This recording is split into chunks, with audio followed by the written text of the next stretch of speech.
I am here with Miss Christina from Proctor and Gamble.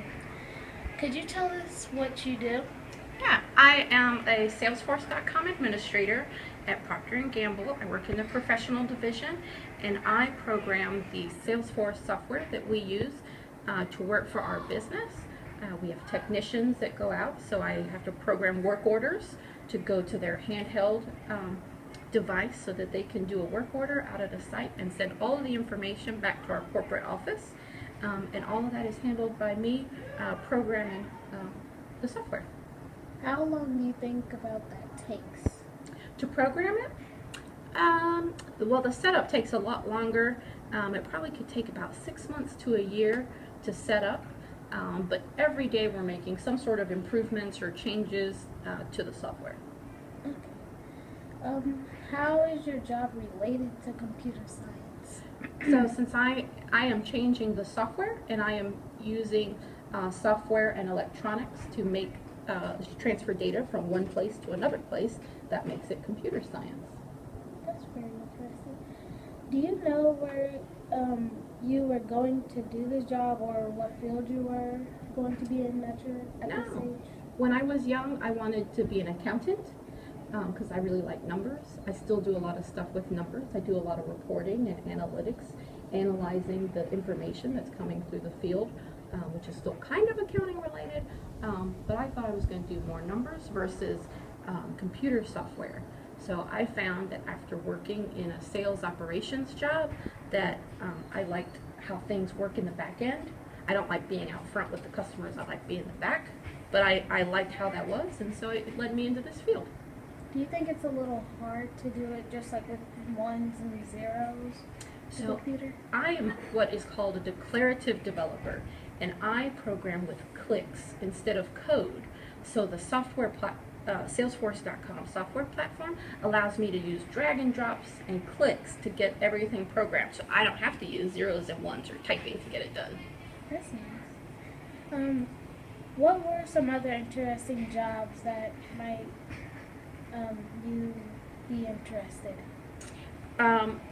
So a lot of the companies these days are using Salesforce.com, but one of the things that we're working on is IoT. It's called the Internet of Things, where you use sensors to monitor maybe a temperature or pressure of something, and it sends that information back into the computer program so that someone in the main office can analyze it. So let's say you always want your ice cream to be frozen, so you would have a sensor in there monitoring that. Well, if the temperature starts going up, what happens to your ice cream? It's going to melt and not taste so good. So you want something to monitor that to make sure your ice cream stays frozen. And you can do all that from an office versus standing there staring at the ice cream. So you would have to stay there all day and you would have to wait to do all your work? No, you just let the computer program monitor it, and then it could send you an alert, it could send you an email, it could send a message to your phone to say, warning, warning, your ice cream's getting hot. Would you advise me to plan for the future in computer advising? Yes, there are going to be hundreds of thousands of jobs available in computer science. Everything in the world today is going towards technology, so definitely for females, for minorities, I advise everybody to get involved in computer science and learn even a little bit. Well, what should I be doing now to get me prepared for everything? Working on your classroom studies, like visiting the code.org site, even playing your games and learning how your games work are things that you can help prepare yourself. Just knowing how to use your phone and get on the web and search Google are some good steps to learn about computer science. Well, by going to code.org, was that how you learned how to do computer science? I actually learned in school. I learned how to do that, but also my mom and dad always had a computer from when I was very little, and just getting on and playing and trying new things. Does your job require high school, community college, technical college, or 4-year college education? So my job requires mostly a technical degree, but there's also additional courses that you can take to learn more about your subject that you're interested in. So you do have to learn more, but not necessarily require a degree. What school did you go to try to help you do a little bit better? I graduated from Northern Kentucky University. That seems like a nice school. I It think is. I've seen it. Mhm. By the time I finished schoolwork, how do you think the computer science field would look like?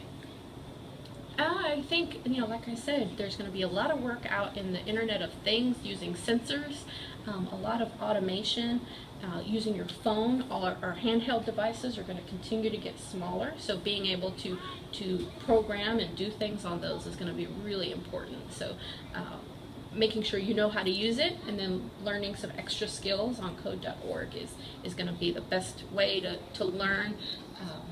And there's no telling, there's a lot of automation coming out from things like your toothbrush reminding you to brush your teeth, or making sure that you brush it long enough, or your cars, parking themselves.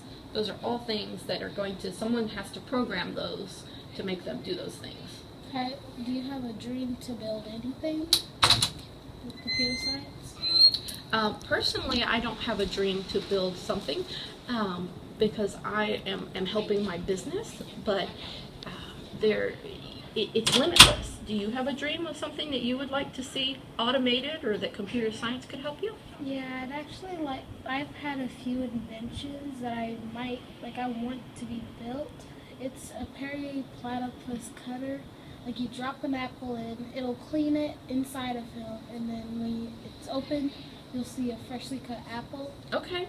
And another one is, like, you have a backpack, and like anything that you want to put in, you can put it in and then take it back out.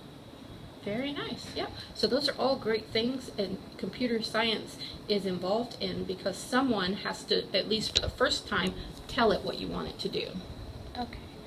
Well, thank you for coming. Great. Thank you for your interview. Mhm.